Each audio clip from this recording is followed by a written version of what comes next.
Who is the single most annoying person you have ever encountered in your life? I know a guy who lies about literally everything for no reason. It absolutely bugs the heck out of me. Some of the lies are so mundane I don't understand what the point is. Then some are very horrific to attempt picking up women, involving fake deaths of family members and such. My coworker. He finds a way to talk about his achievements no matter the conversation. Anyone in the office. Hey, how's it going? Him. Great. Not as great as when I found out I got in the top 5% of the class. Then got on a journal and moot court. BTW, have I told you about my future career plans? I know a guy named Brett. He literally does the same thing. Only he also likes to bring up how he overcame a learning disability and went on to college. When I tried to relate to him on overcoming learning disabilities, he kept doing the yay but I, and one-upping me. This co-worker of mine made fun of me for wanting to be a doctor. I never told anyone I wanted to be a doctor, ever, because I don't. So now I am constantly made fun of for thinking I'm smarter than I am.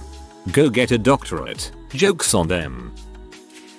I had to share a small office with this guy. For one thing, he always talked at a volume that might be appropriate if you were standing next to a jet engine, and frequently sneezed, which made it awkward when I was on phone calls. He was also incredibly nosy and took Dwight Schrute levels of joy in enforcing pointless, minor rules. He once wrote me up for a safety violation for having my car keys on my desk, because someone could have stolen my car, crashed it and hurt someone.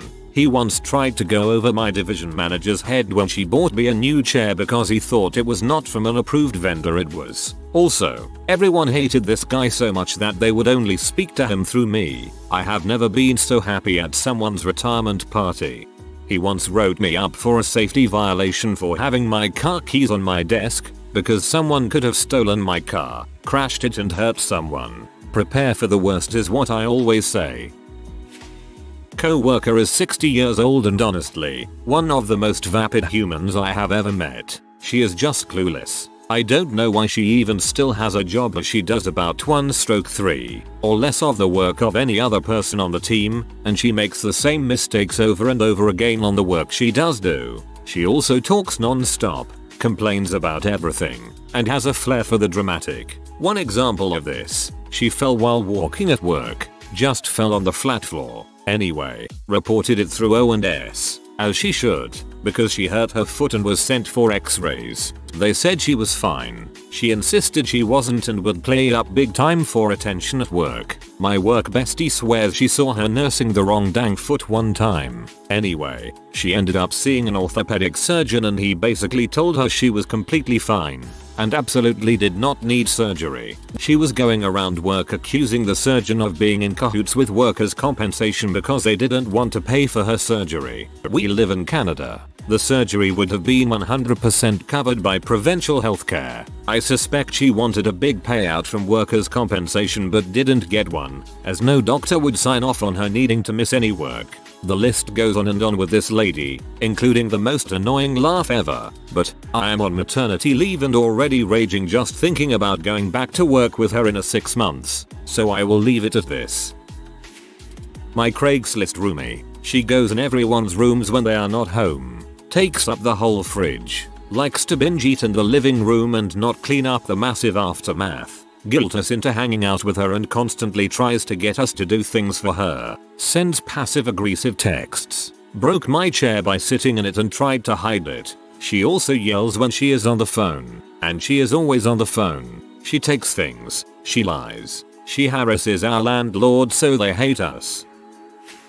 I work with a part-timer, 2 days a week, whereas I'm there 5 days a week, who likes to act as if she's the manager and tries to tell everyone what to do. She always complains about how messy the shop is from the second she walks through the door, yet sits on the stairs all day eating. She's also very religious, which I have nothing against, but she tries shoving it down your throat at any given chance. Frick her. Queen TMI was a co-worker who, for some reason, thought we were friends. She latched onto me like a remora, spilling her guts daily and telling me all about her dysfunctional home life, her daughters, her separation from her husband, her affairs with random gangbanger types, her medical history. Sometimes she would cry at my desk. I would hide from her when I saw her coming. One day she told me I had an abortion over the weekend. She drove me insane to the point where people thought I was overreacting. When she was fired, I bought flowers for myself. Not sure about most ever, but currently, I sit next to this middle-aged woman who works in HR and her life is literally the hardest ever. Like it's just so hard. Everything. OMG, everything is so hard. Like everything. OMG, it's just so hard. What can she even do? It must be so hard on her if she sees you typing this. Poor woman. It can't be easy for her. OMG. There's a woman I work with who will insert herself in any and every conversation that happens within an earshot of her. Literally any conversation. And she can't stand it if the break room is silent. You can be in the corner of the room quietly eating your lunch and reading a book or looking at your phone, and she'll walk right up to you and start yapping. Oh, that looks good. Looks like Olive Garden. Is Olive Garden. I love their breadsticks. Ooh, what's that book about? Oh, I like your shoes. Steve has a similar pair. Have you seen Steve's shoes? They look just like yours. For the love of God, woman. Go away. You're ruining my break. A bore is someone who deprives you of solitude without providing you with company. Oscar Wilde. There is a guy that hangs out at a local tattoo shop and won't stop talking and telling stories. People tolerate it because he lost his wife and is lonely. It's really not that bad, just sorta bothersome. When you're getting ink you can't exactly leave. The shop I go to is open concept. We call him the Punisher. He thinks it's because he's a badass or something, but it's really because he actually punishes people. A girl I worked with. She was terrible at cashiering, which already made her annoying, but then she would do crap like practice her gloving at the register or just straight up disappear. Like B, you're the only cashier, you can't just leave. She was also 18 and stupid immature. She also used the phrase cuddle puddle a couple times and I somehow cannot get past that. Practice her gloving. I have no clue what this means, can someone please explain? My sister's mother-in-law. First, her voice. She has a little girl voice, and always talk like she's 8 or something, and she is the queen of backhanded compliment, and passive aggressive comments. She also have clear favorites among her children and grandchildren, and isn't shy showing it. And finally, she is nosy and asks millions of invasive questions. And she isn't deterred by the fact that everyone answer her vaguely, or with joke answers. I really can't stand this woman, and I don't know how my sister does it. Fortunately, I only see her a handful of time a year. My teenage brother-in-law chews when he drinks. He used to dab all the time, but now he just says dab out loud instead. When I'm on Xbox Live, I get LFG notifications for Rocket League from him at least every 15 minutes. He sings tub thumping every time I see him. I'm lucky. He's the most annoying person I know, and he's really not that bad. Apologies in advance for rambling. Mine was a former co-worker who was in the top 5 dumbest creatures on 2 legs. Her highlights included: her cell ringtone was some guy yelling your phone is ringing. Pick up the phone, your phone is ringing. She shuffled her feet, and coincidentally got up to walk around every few minutes. She needed help with 98% of her daily work, so she'd get up, shuffle, see above, to our manager's desk, ask for help on whatever mundane task, then shuffle the long way back to her desk. The long way was taken to either A, see what everyone else was doing, nosiest person on earth, and or B, ask someone else the same question she had asked the manager. Her questions were the same most of the time, as she had zero retention, would send someone an IM, then promptly shuffle over to their desk and start with I just sent you an IM, then proceed with her idiotic questions. She had no sense of boundaries. She'd walk right into an office where people were talking, walking between the people involved and stand over the shoulder of the person behind the desk. She would go into the bathroom if she was looking for someone to ask for help. If she saw you in the parking lot getting out of your car, she'd ask questions despite knowing that you'd need to be at your computer to see what she was talking about. Here's one of her gems. She spent an hour calling her desk from her cell phone trying to figure out why there was a bell with a line through it on the display. Luckily, she was educated on what having the ringer off meant. Again, apologies for the length. Know a girl that only talks about horses. I'm sure you all know one as well. But she thinks I'm her best friend and that's all she talks about. No one ever shows any interest. Her last boyfriend literally said it's me or the horses and she chose the horses. I got randomly paired up with a couple of guys at a very expensive round of golf when I was on vacation in San Diego. He was your stereotypical New Jersey Guido. Super dark tan. Talked like he was gargling on a dong. Zero class. Very loud and absolutely no golf etiquette to speak of. The girl on the beer cart comes around and he immediately just starts laying lines on her heavy. Hey baby, you go to the gym today crap like that. I wanted to freaking vomit on this guy after about 3 holes of this crap. The guy legitimately ruined my day and I was stuck with him for 4 freaking hours on a golf course. My brother and I still make fun of this guy over 2 years later. I had a co-worker that would several times an hour rub her armpits with her hands and then smell them. She'd even do it in meetings. Rub and sniff superstar.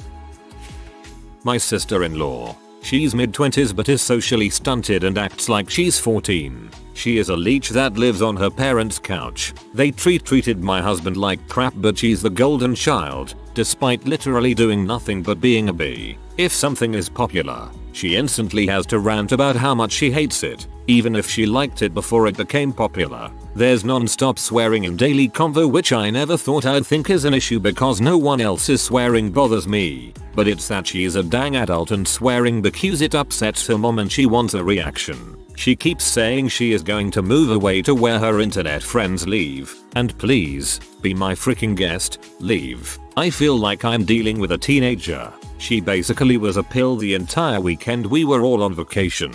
And the cherry on top, we had to pay for our room at the Airbnb that his parents invited us to, but she didn't have to pay a dime. My husband just paid money for us to be pee all weekend and since the entire situation pisses him off, we got in a fight on the car ride back over something completely stupid that doesn't even matter right now. Every time we see them, it ends up in him verbally taking his anger out on me. I hate it and I hate her. We agreed to host Christmas this year and I think I'm going to back out because I'd like to at least enjoy one holiday this year. People who have to always turn crap around to look like victims. I have no time for that kind of bulls. They generally also lie all the time.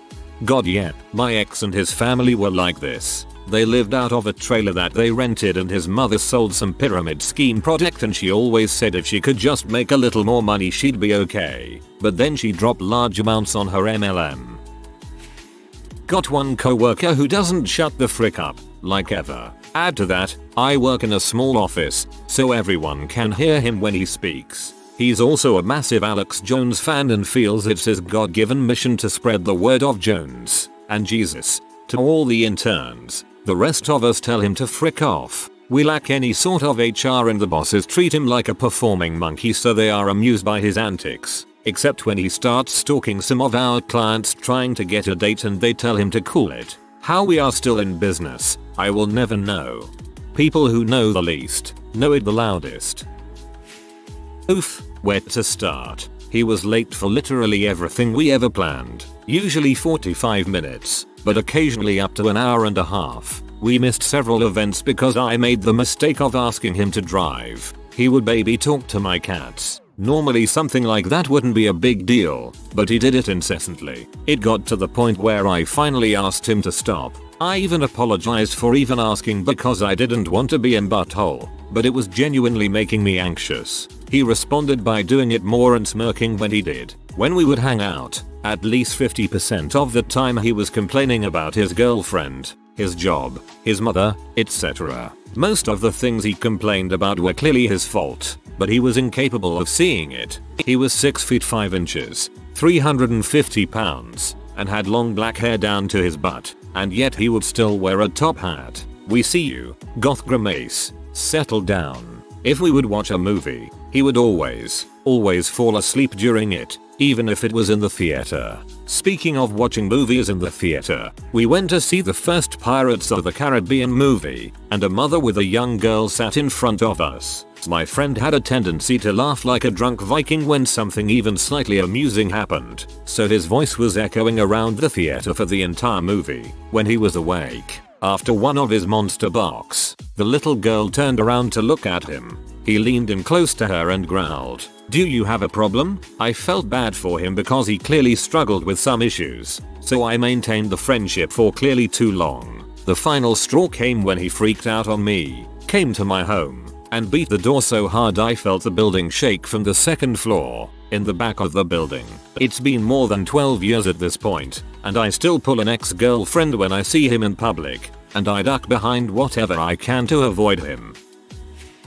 My Mill, you can tell her that the sky is blue, and she'll correct you with the same exact thing you just said. No, actually, the sky is blue. Blue is the color of the sky. The sky is blue.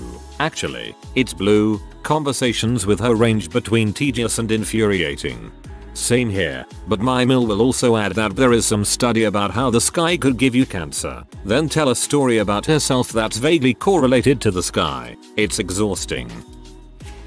When I was a section leader in band, I had a member that was intolerable. Looking back, he likely had some mental issues. He was a pale white, scrawny guy. He had lived in Mexico for a while, and from I could tell, a relatively decent area, not one rampant with cartel influence. He never clarified completely. He liked to act as though he was a super tough gangster about 1/4 of the time, including threatening people who looked in his direction.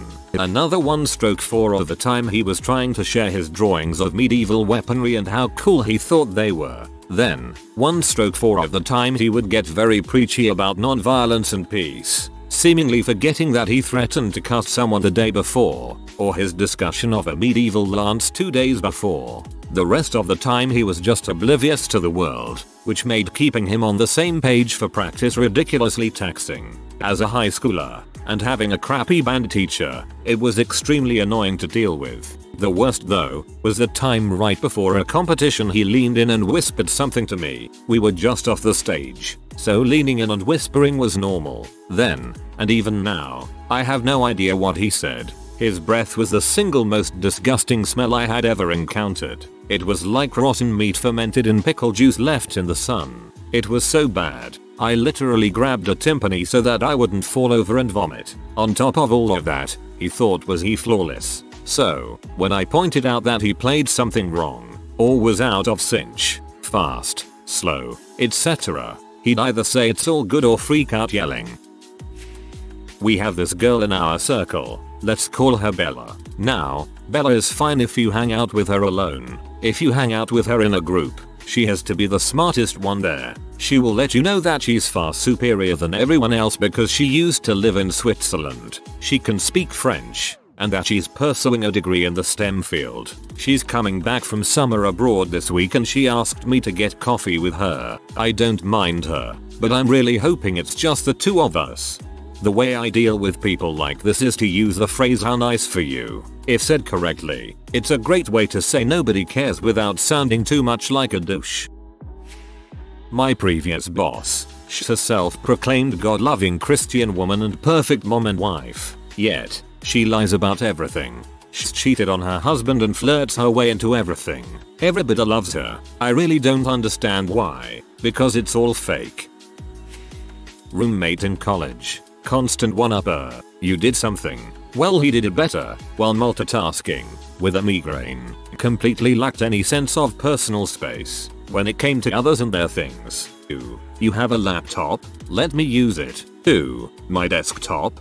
Breathe in its general direction and die. Overwhelmingly clingy to me as I was the only person who put up with his crap, solely because we shared a dorm room. If I had to leave to go to the library, he'd follow. If I went straight there after class, he'd wander into the library 15 minutes after me and plop down next to me. Very condescending to anyone and everyone. Sanctimonious as all heck. Not only was he better at doing everything, but he was also more moral. Even if he did something crappy, it was done out of goodness. The only reason I didn't just move rooms was because the guy was the single greatest proof that karma existed and was exacted upon the deserving. His life was a veritable train wreck into a sewage plant, and entirely due to his actions and his toxic personality. He also helped bring the dorm floor together through our collective shared annoyance. Dang, dude, tell us more about that karma. Nowhere near as serious as some of the comments I read. But this girl in my middle school would always say hi to me, no matter how many times she'd already said it. Example, I was sitting on the bench with my friend and she says hi. I say hi back to be nice and 2 minutes later, she walks back and says hi. One time my friend said that she waited in the cafeteria just to say hi to me. I tried avoiding her, but to no avail. Sadly, I heard she's been in a coma since late 2017. When she gets out of it she'll probably say hi to you.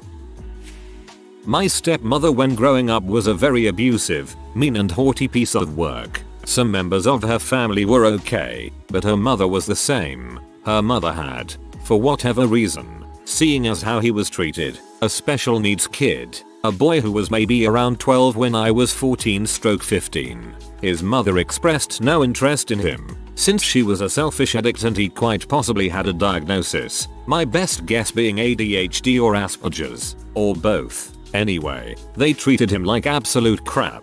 Sure, he was annoying as all heck. He would never sit still in any one place for more than a few seconds and he would say wildly inappropriate things, but he was just a kid who deserved love like any other kid. His foster mom would scream at him and forcefully make him sit down to eat. This family definitely had a tough love policy regarding raising children. Despite me feeling sorry for him then and now, he was the single most annoying person of my childhood. He would follow me everywhere, ask me to play with him constantly, hit me, scream at me, cry and lie and tug and pull until I followed him around. And since my stepmother and her mother hated me and loved to annoy the kids in their family, they just laughed it off with a sort of "oh, he just fancies you" attitude. You guys have no idea how hellish those years were. So many vacations, outings, afternoons, evenings, spent at my stepmother's family's place and he was always there, ready to pounce. It was even worse because I'm mildly autistic and very sound sensitive and reserved. I've always enjoyed relaxing nearby the adults a lot more than being forced into playing with screaming kids younger than me. This kid riddled me with anxiety because his behavior would embarrass me. He would pull me into his boy den of filth and drool over my hands. No, literally, he had his head over my hands after he shoved the PS2 controller into them. Scream "let's frick" in front of other people, to their endless amusement. WTF. And tug, pull, scream, harass. I'm certain some of my tinnitus today is due to his screaming. All this crap ended when I was 16. 16.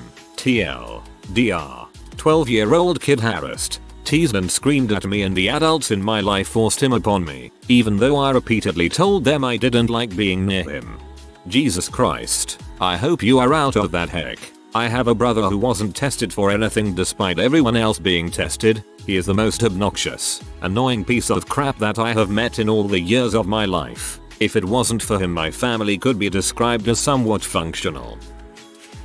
I know a guy who will argue with you about everything. You could both be looking at the same object that is definitely 100% red, and he'd find a way to try and argue that it wasn't actually red. I've had to tell him more than once to stop talking and walk away from me because, though I'm not a violent person, I don't know how much longer I can remain that way. He also perpetually spells the same word wrong in every text he sends, even though we've all told him it's wrong and he knows it's wrong.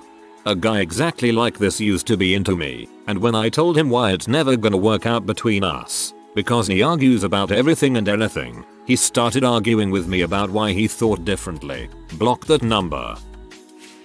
My ex-Mill. She was just the worst type of middle-aged entitled suburban mom ever. Constantly complained, constantly unhappy. She treated every restaurant server and every retail worker like garbage. She hated me, and vice versa. Best thing that came out of the divorce is that I never have to see her again. My ex's family disowned my son after the divorce and I've never been sad about that. An ex's cousin. Holy heck. A 45-minute car ride, and she spends the entire drive going over what she described as her secret blueberry pie recipe that only she knew. Every ingredient, every step, down to the specific brand of sugar and the best store to buy it at. Near the end of the car ride, she says, and I'll never forget this, she says, but if you can't remember the recipe, just look on the back of the pie mix box. That's where I got the recipe and I nearly jumped out the window.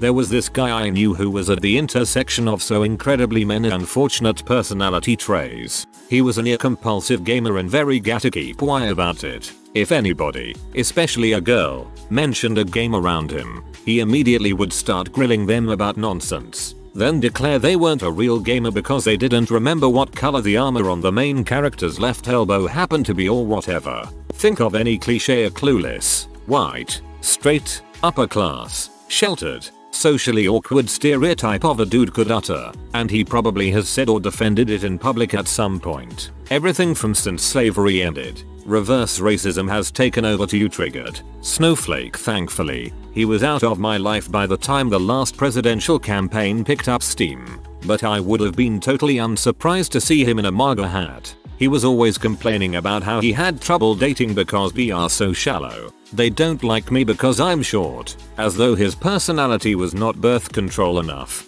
He also made absolutely zero effort in his appearance. He showered maybe once a week, would only wear novelty tees, mostly a size too small, so he had at least 2 inches of beer belly hanging out, and cargo shorts, chewed with his mouth open, and would openly scratch his balls and butt crack in public. He also had a horrible nasally voice, but not much he could have actually done about that. The one girl who for some reason showed interest in him despite all this, he rejected because she wasn't hot enough. I had to put up with this douche for almost 2 years because my friends loved having him on their team and LOL. Turns out, when you dedicate a minimum of 8 hours a day of gaming, you tend to get pretty good. I eventually stopped hanging out with that group because I was so freaking done with that kid in particular.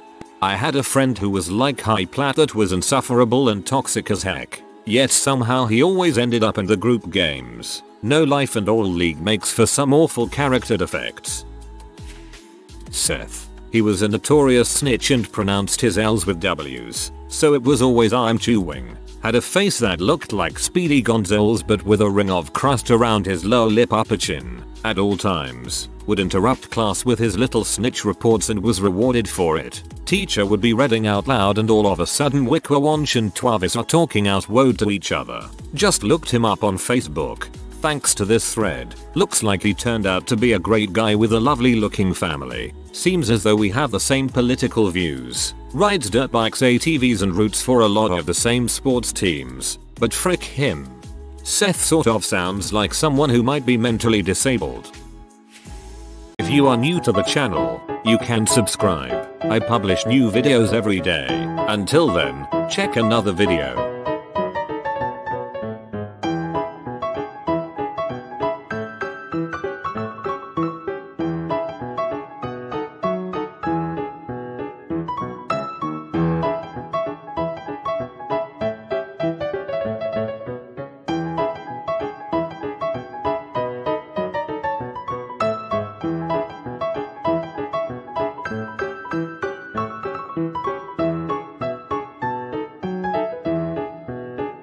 Bye for now.